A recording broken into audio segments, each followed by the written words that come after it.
El pasado 25 de febrero se conmemoraron 25 años de las elecciones en las que el FCLN perdió el poder, ganó la Unión Nacional Opositora, abriendo un largo proceso de transición democrática que condujo al fin de la guerra, a la desmovilización de la contra, al proceso de profesionalización y despartidización del ejército y la policía, y también al establecimiento de un nuevo modelo político y económico. Un largo proceso que requiere un análisis sobre sus idas y venidas, sus flujos y reflujos, y ahora el Instituto de Estudios Estratégicos y Políticas Públicas, el IEP, en conjunto con otras instituciones académicas como el UPOLI, la UAM y la Fundación Friedrich Ebert, han abierto un ciclo de conferencias para analizar distintos aspectos de este proceso. Nos acompaña Elvira Cuadra, directora ejecutiva del IEP.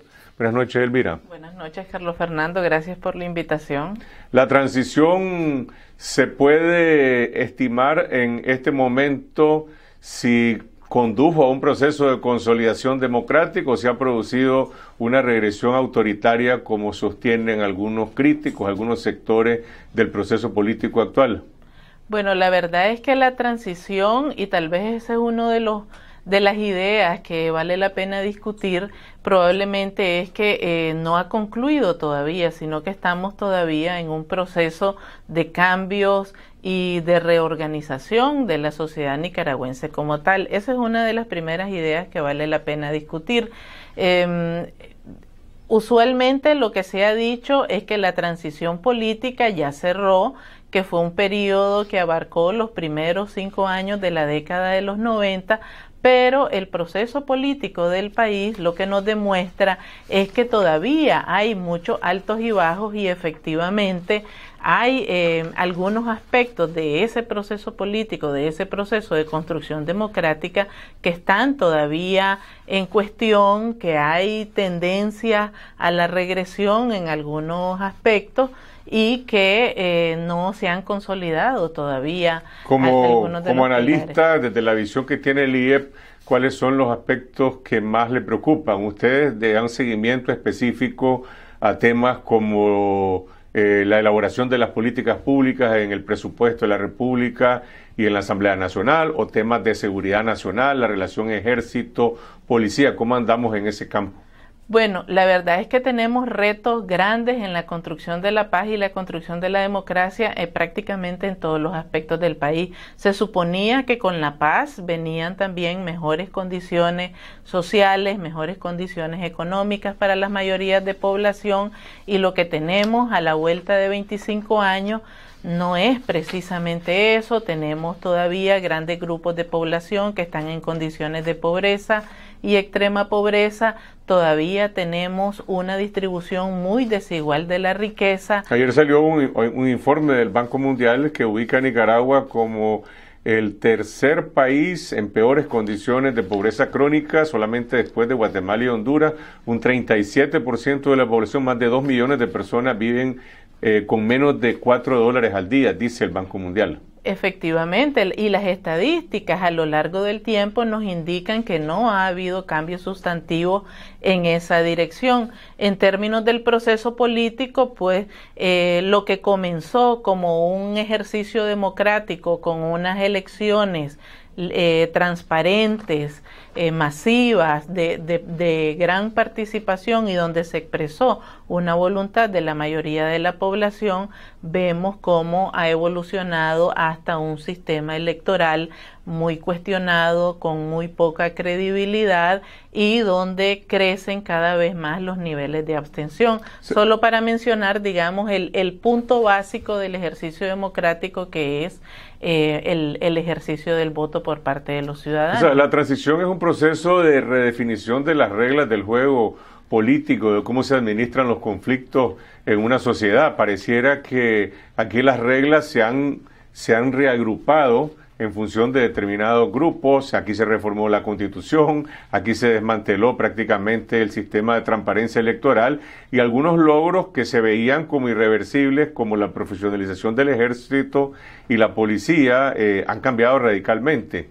Efectivamente, todavía hay allí algunos retos que son sumamente importantes y sobre los cuales vale la pena que hablemos nuevamente, porque construir la paz no es un proceso de 5 años, no es un proceso en el que se enuncia por escrito en un documento o en una norma legal solamente la condición de paz, ¿verdad? Sino que tiene que ver con una serie de condiciones que se deben de construir, tanto en términos políticos como en términos económicos y sociales y en términos culturales. Y eso es todavía una agenda pendiente para nosotros. ¿Qué es lo que propone el IEP con este ciclo de debates? Veo en el programa mañana 11 de marzo una conferencia de Mauricio Erdosi en la UAM sobre la ruta para la paz, procesos de negociación internacional.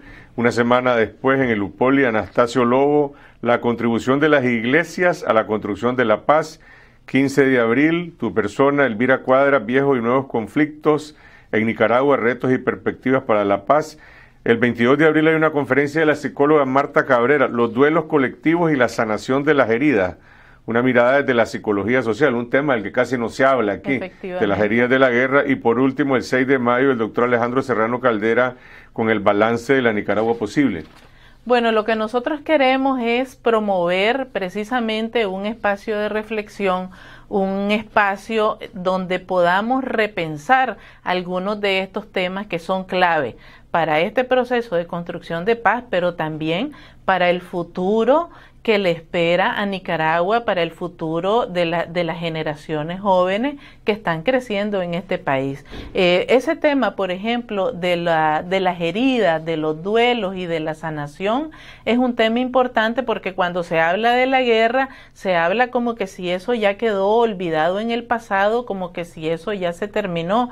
Y la verdad es que dentro de nuestras familias están todavía muchas de esas heridas sin sanar. Hay gente que no habla de las cosas que le pasaron en el periodo de la guerra y eso es algo que vamos cargando colectivamente y que pesa sobre nuestra memoria histórica y sobre nuestra memoria colectiva. Entonces es algo de lo que tenemos que hablar.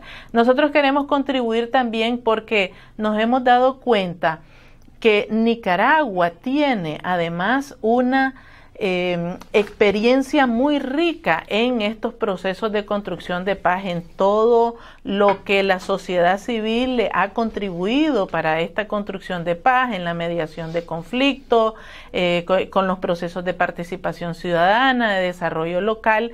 Y esa es una riqueza que hay que recuperar también en estas discusiones y en estos espacios de reflexión. ¿Hay espacio en las universidades para tener una discusión abierta sobre estos temas que en algunos momentos posiblemente van a enjuiciar al actual régimen político? En la UPOLI, en la UAM, ¿existe libertad, autonomía para tener una discusión abierta, que los universitarios puedan participar sin temor? Bueno, afortunadamente en estas dos universidades hemos encontrado el espacio, realmente recibieron de muy buena manera la propuesta que les hicimos de organizar este ciclo de conferencias y ya realizamos la primera en la UPOLI, precisamente el 25 de febrero con una conferencia del doctor Oscar René Vargas y realmente sí ha habido buena acogida para hablar de nuevo sobre estos grandes retos que tenemos. Ahora, ¿el punto de partida es el 25 de febrero del 90 o el 19 de julio de 1979? ¿Cuándo empieza ese largo ciclo político en Nicaragua? Algunos politólogos dicen que la democracia empezó con el derrocamiento y la dictadura, independientemente que después se abre una discusión sobre cuál es la naturaleza de esa democracia que se abre con la revolución, si es una democracia participativa. Hubo elección en 1984, la revolución derivó en un proceso de centralización del poder, pero a final de cuentas estableció una institucionalidad pluralista de un sistema de partidos políticos que no existía en la época de la dictadura de Somoza, que todo estaba congelado con el bipartidismo. ¿Cómo lo ven ustedes? Bueno, ese también es un debate que es necesario hacer en el país. Efectivamente, hay una discusión abierta sobre cuándo comenzó la transición, si comenzó el 19 de julio de 1979 o si comenzó el 25 de febrero de 1990. En esta oportunidad, lo que nosotros quisiéramos resaltar con este ciclo de conferencia y con su inicio el 25 de febrero del 2015 es que la vocación de la sociedad nicaragüense en su conjunto es una vocación pacífica. La sociedad nicaragüense, los ciudadanos, las ciudadanas tienen fundamentalmente una vocación pacífica y eso fue lo que hizo que la guerra en Nicaragua, en vez de terminar con una negociación y unos acuerdos de paz, como terminó, por ejemplo, en El Salvador o en Guatemala, terminó con una expresión mayoritaria que fue depositada por cada uno de los ciudadanos que acudieron a las urnas el 25 de febrero de 1990. Entonces, eso es lo que nosotros quisiéramos resaltar, esa riqueza de esa vocación de paz de la ciudadanía en Nicaragua. ¿Cómo se puede calificar, digamos, desde el análisis político, el régimen actual? Algunos lo describen como una dictadura. El gobierno dice es un régimen revolucionario, una democracia directa. Hace poco se publicó un estudio internacional que hizo The Economist Intelligence Unit, que a Nicaragua lo colocaba en una categoría de régimen híbrido, que es un concepto del cual habló hace muchos años la politóloga Terry Carl, que se requiere a sociedades en las cuales hay formalidades democráticas, ciertos bolsones de pluralismo dentro de un contexto autoritario. Efectivamente, el régimen político en Nicaragua ha cambiado significativamente, sobre todo en los últimos 3 años, y hay algunos elementos que están vinculados con ese cambio. Por ejemplo, el ejercicio del voto es un punto fundamental en la definición de un régimen democrático en Nicaragua. Como mencionaba antes, es precisamente uno de los derechos y uno de los ejercicios de participación ciudadana que más ha sufrido durante los últimos años por las irregularidades y por la falta de credibilidad que tiene actualmente el sistema.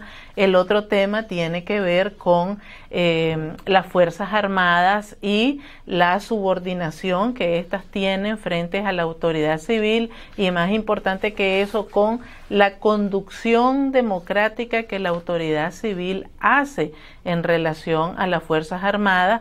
Y aquí sí hubo un cambio realmente importante a partir de las reformas que se hicieron a la Constitución el año pasado y a partir de la reforma al Código Militar y la aprobación de la nueva ley de policía. Ese es un punto clave que define el tipo de régimen en el que estamos. Efectivamente, las características no corresponden con las de un régimen democrático. Esa modificación que se hizo al, digamos, principio del Código Militar que se aprobó en el 94, que estableció plazos para el jefe del ejército y la no reelección o la no permanencia en el cargo, lo mismo lo hizo la ley de la policía, ¿es la tendencia dominante en la normativa democrática de América Latina o lo que hay hoy en Nicaragua, que prácticamente les permite, como ya están ejerciendo el cargo de manera indefinida, es acaso una tendencia en otros países? No, en realidad la tendencia a nivel mundial y particularmente en América Latina es a establecer un sistema de control, de filtro y supervisión de la relación que hay entre el mandatario, que puede ser el presidente, primer ministro o como sea que se llame, y la jefatura de las Fuerzas Armadas. Entonces, entre estas dos personas hay un sistema de filtros y de controles que eliminan la posibilidad de una relación directa y de la toma de decisiones discrecionales. Ese sistema de control está compuesto por diversos mecanismos como, por ejemplo, el Parlamento, la posibilidad del Parlamento de interpelar a ambos actores en relación a ciertas decisiones, está dado por la existencia del Ministerio de Defensa en la la mayoría de los casos, sobre todo en el caso de ejército y sector defensa o en los ministerios de seguridad o del interior o de gobernación cuando se trata del caso, por ejemplo, de las policías. Estos son filtros y mecanismos que permiten que el balance de poder y de las fuerzas y la toma de decisiones sea menos discrecional, más transparente y que responda realmente a la función para que se ha asignado a las instituciones. ¿Qué pasó con militares? ese sistema de controles en Nicaragua? ¿Colapsó porque no servía o fue desmontado porque había una voluntad política de sustituirlo con otra cosa? Bueno, ese es un sistema que tuvo un desarrollo incipiente y bastante débil durante los 90 y la primera mitad del 2000, sobre todo en el sector defensa, porque el ejército siempre tuvo una autonomía relativa bastante fuerte, pero además porque como tanto el ejército como la policía desarrollaron procesos de modernización y profesionalización que gozaron de mucho reconocimiento, ¿verdad? Entonces no se consideró necesario reforzar tanto ese sistema de control. Pero existía en la ley y existía en la realidad porque estaba el Ministerio de Defensa, había un ministro y habían relaciones y procedimientos establecidos entre las instituciones. ¿Qué es lo que pasa? Que con la reforma a la Constitución, al Código Militar y la nueva ley de policía, ese sistema desaparece y lo que se establece entonces, en vez de eso, es una relación directa entre el jefe supremo, que en este caso es el presidente y siempre ha sido el presidente, y la jefatura de las dos instituciones. ¿Se puede concluir o se puede derivar de eso un proceso de caudillismo político, caudillismo militar también? Sí, podría ser eso uno de los efectos nocivos de este tipo de relación, porque es que entonces eso junto con la posibilidad que tiene el presidente de mantener en su cargo a los jefes del ejército y al director o directora de la policía, termina estableciendo una relación personal, nada más que basada en los méritos y en la carrera militar, que al final redunda en un cierto tipo de personalismo y de caudillismo. Estos son algunos de los temas, me imagino, que se abordarán en tu conferencia del 15 de abril, viejos y nuevos conflictos en Nicaragua. Mañana es la conferencia del doctor Mauricio Erdocia sobre cómo se llegó a la paz, la ruta hacia la paz y los procesos de negociación internacional. Esto es en la Universidad Americana, en la mañana, en la tarde, ¿a qué hora?